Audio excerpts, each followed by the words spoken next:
Good morning, guys. Welcome back to my channel. And today we're gonna revisit the mag priming mod. The last couple of videos I did, a lot of people were saying, I don't understand what's going on. I can't see what you're doing. You didn't explain things. You haven't got a diagram. Fair call, because I didn't do any of those. In my defense, I was not trying to make a tutorial video on how to do it. I was just making a video of me doing it. If you have an understanding of electronics, then you should just be able to work this out yourself. It's a pretty straightforward circuit. This is a diode. Diode is like a one-way valve kind of thing for electronics. The switch in the top here is connected to these two wires. The polarity of the switch doesn't matter, it's a switch, doesn't care. There's your two mag priming terminals here, which go to your mag priming motor inside the mag. Now, it's worth noting that this wire here, which is the wire I'm interested in, which goes to this terminal, is red. And don't ask me why, it just was red. When I bought this gearbox, it came with a red wire. In most other gearboxes I've seen, it's black. Again, I don't know why it's red. It just was. It doesn't matter. It's just a color.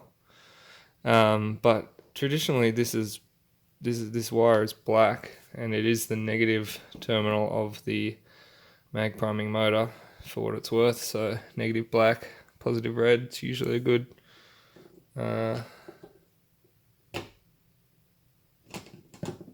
Actually, no, it's not. I lied. It's the positive.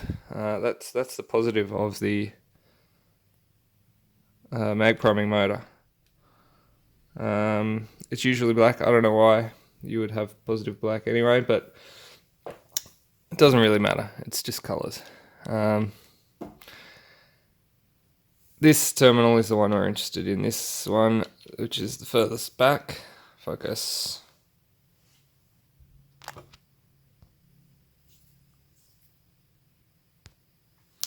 This one here, which in the blaster, it's the furthest back. It's the closest to the trigger. That one's going to have the diode on it. And the reason that is because when we run the mag priming switch, we don't want electrons flowing back down here into the motor and running this motor.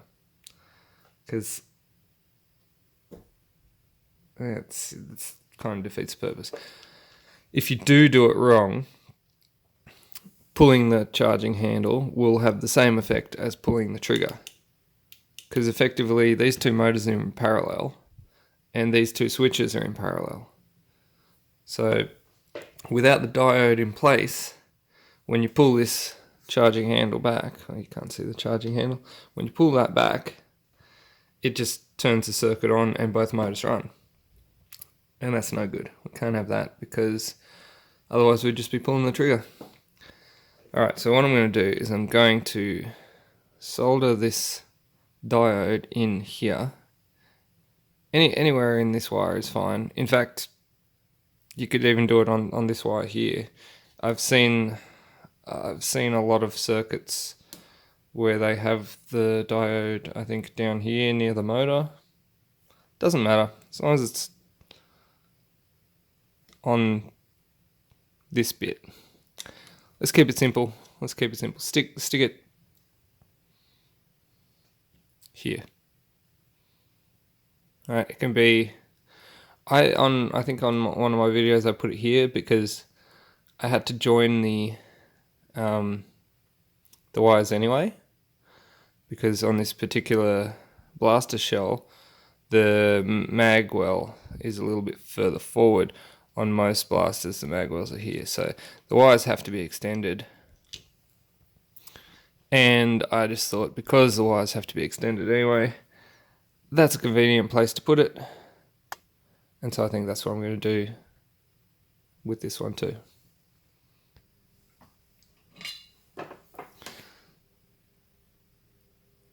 Alright, seeing as I previously joined that wire together, I'm just going to disconnect it. And then I'm going to put the silver bar end onto this wire, which is the one that goes towards the trigger switch and down to the motor. That's important. Let me just show you on the camera there. Silver bar, this side. I'm going to put the other end on there, but before I do that, I'll put a little bit of heat shrink tube over there. And I'm also going to shorten this because it's unnecessarily long.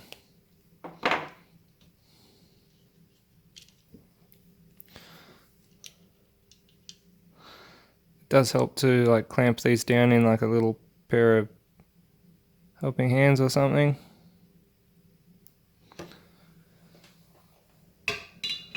But I've soldered enough things in the air to be able to do it properly while it's wiggling around.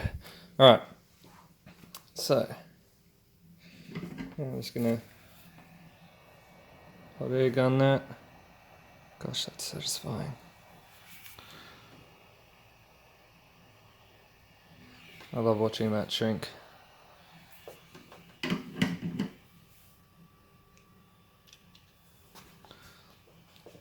Okay, so that's unnecessary, but I do it just to keep things nice and neat and make sure nothing accidentally contacts on that. Not that there's much to contact in here anyway, but yeah, okay, so that's part one done.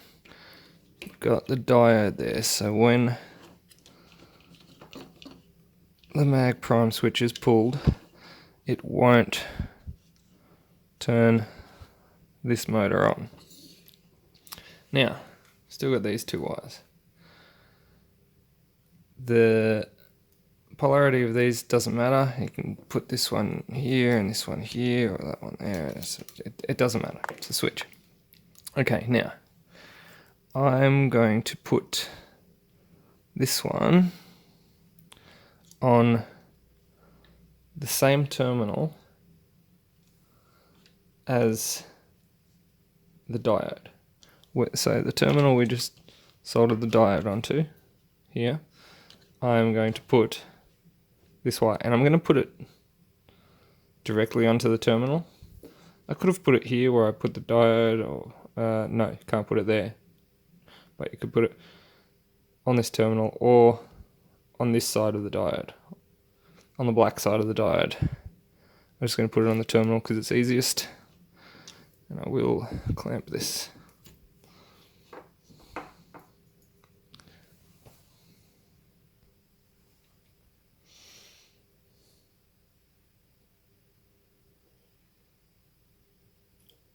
Now, that's something to be careful of when you're soldering.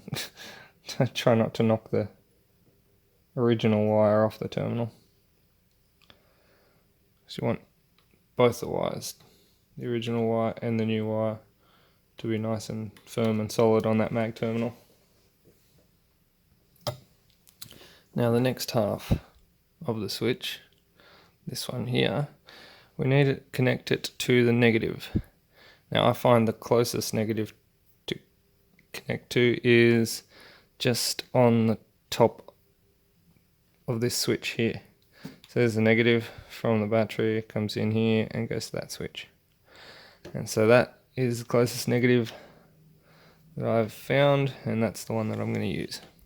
So in my original video, this part was a little bit hard to see because it is nestled down there.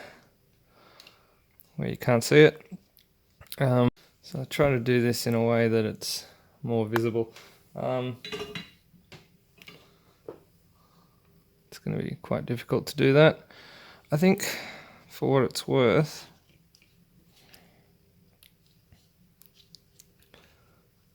the best way to do this is to perhaps join these two wires together first and then put that down onto the switch terminal. So what I'm going to do is I'm just going to twist this wire around that one, twist it together, and then solder it there, just so it's easier to work with. None of this is relevant, just as long as you can get both wires to connect to that terminal of the switch.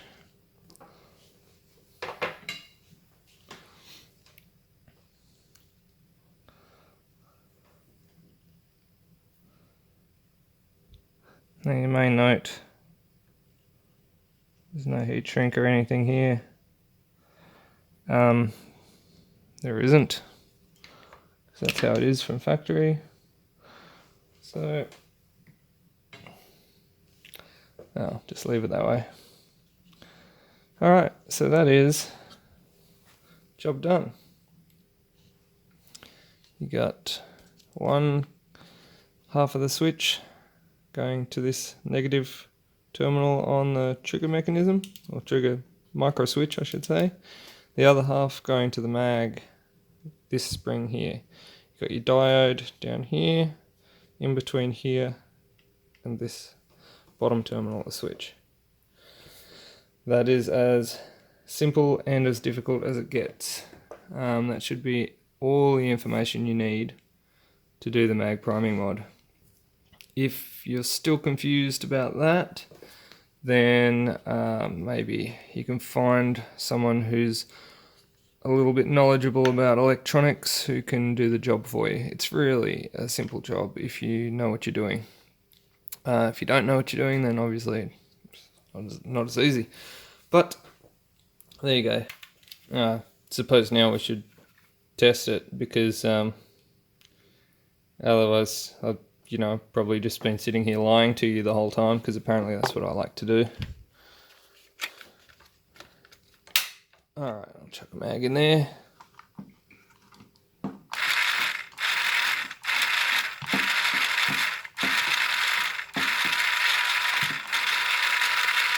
There you go, you can hear the motor priming, but this one's not spinning and it's not firing. Mag prime only. Alright, there you go. Like my video, subscribe, do all that stuff. Buy me a coffee. We're thirsty up here. It's early morning, I need caffeine. Alright, cheers.